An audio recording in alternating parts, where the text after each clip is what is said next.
Here is an example of a plant that you do not want to throw into your compost pile. This is lemon balm. Lemon balm is a herbaceous perennial herb. It self-seeds and it also grows by rhizomes, hence the aggressive growth. If you look at the leaves, yeah, they're in the mint family. So instead of throwing this herb in the compost pile, the best thing to do is this, right? How about just break off a piece of it, put it in a pot, let it go in a pot, or share some with your neighbor.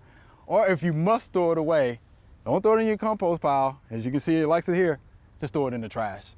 So again, lemon balm, very aggressive plant that is in the herb family. And guess what?